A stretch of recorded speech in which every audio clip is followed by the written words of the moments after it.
cult of Hasanabi? Investigation. Brian Koberger, the suspect, is due in court tomorrow. Students return to classes, and investigators share new details about what he was doing before his arrest. Mola Lengi joins with the details. Good morning, Mola.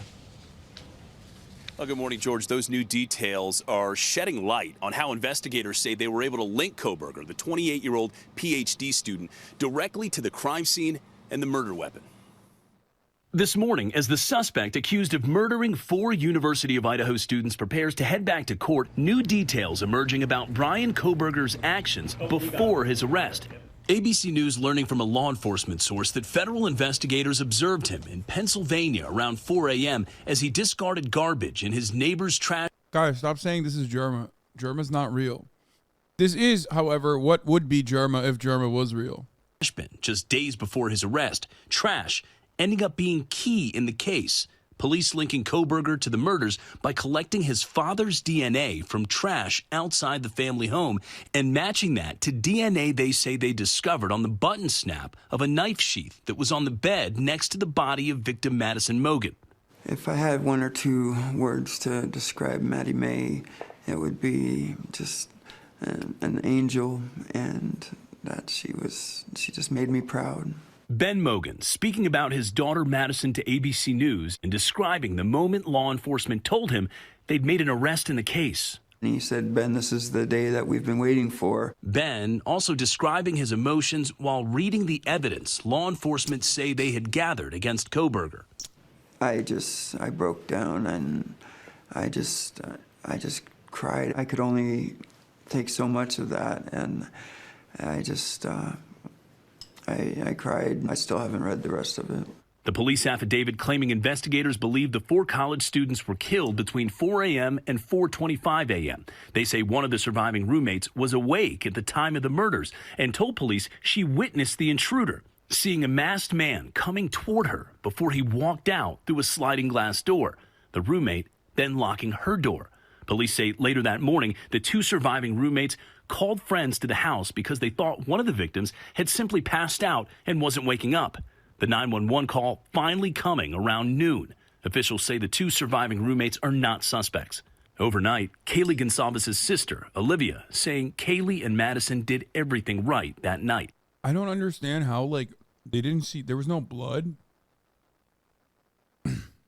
It actually is, there's so much that's confusing to me. They went out together. They called for a ride. They went to a known establishment. They did everything you would want your daughter or your sister to do in that situation. You're supposed to grow up together. That's your God-given best friend. And so we're left with not only missing them and exactly who they were, but wondering who they were going to become.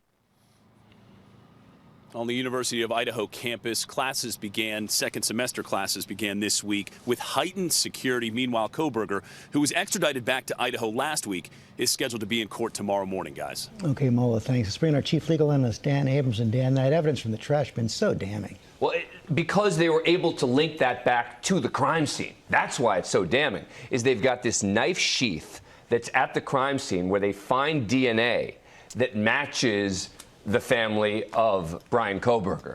That's why it's so damning. Now, this does raise another question, right, which is supposedly this criminology student, right, who knows the way that things work. It shows you that if he is actually the guy, boy, was he bad at this. I mean, he made mistake after mistake after mistake, and in this case, the authorities actually watching him. So not only do they end up with the DNA evidence, but they have an additional piece in that, well, wait a sec, why is he trying to bring this over to his neighbor's garbage?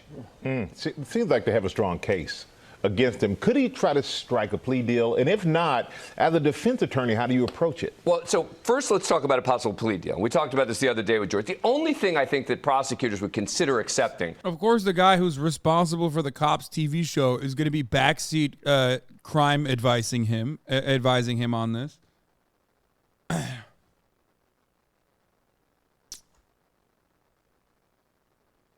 would be a guilty plea, maybe to take the death penalty off the table.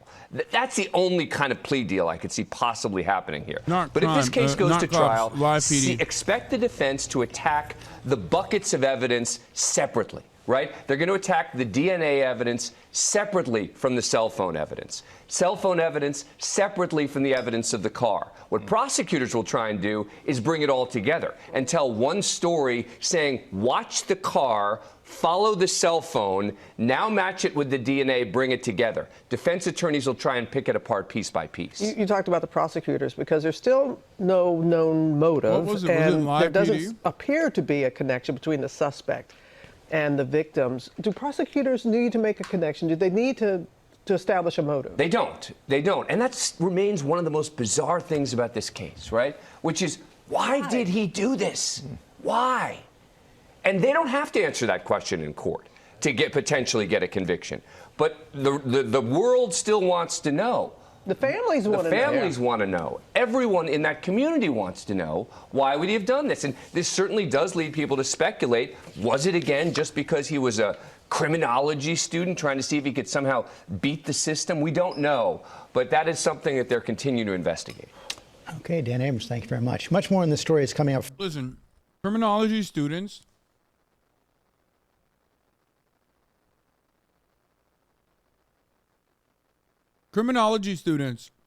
don't become murderers or study criminology to become murderers. If they want to do that, they'll go and join the police force, okay? Which many of them do. So they can legally do it, okay? That's it.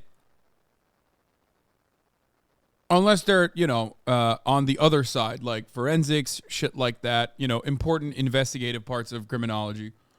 Important investigative parts of like the process of crime and stopping it from happening, things like that. He just fucked up. He fucked up and avoided that step. You know what I mean? Like, he didn't become a cop to do the murder. He just did the murder before becoming a cop, fucking up everything in the process. Just like you can skip a step and just not watch at the top of the hour for 3 minutes when the top of the hour ad break comes. Now, of course, if you want to avoid the ad break, if you want an uninterrupted broadcast experience, well, then all you need to do is subscribe, which you can do for $5, or you can do for free with a Twitch Prime by connecting your Amazon Prime account to your Twitch account. You get one free Prime subscription a month. Use it on your favorite broadcaster with the best segues. What is this? That's not Cristiano Ronaldo. No way.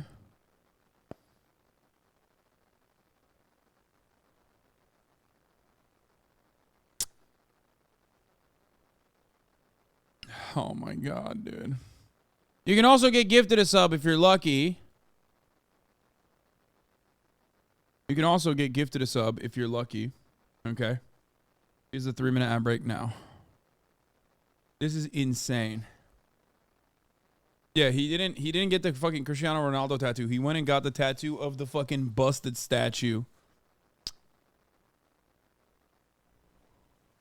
I actually don't understand how you could be so fucking rich. I mean, I guess it's for content, right?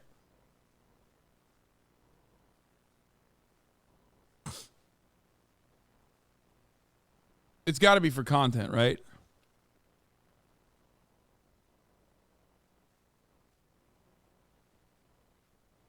Like, how the fuck are you like a 17-year-old millionaire, multi-millionaire, and this is the tattoo that you get? Okay, 594 out of 10. Yeah, I'll take it. That wasn't my best. Friday night, 2020, horror in Idaho, the student murders. That's at 9, 8 Central. Well, hey there, GMA fans. Robin Roberts here. Thanks for checking out our YouTube channel. Lots of great stuff.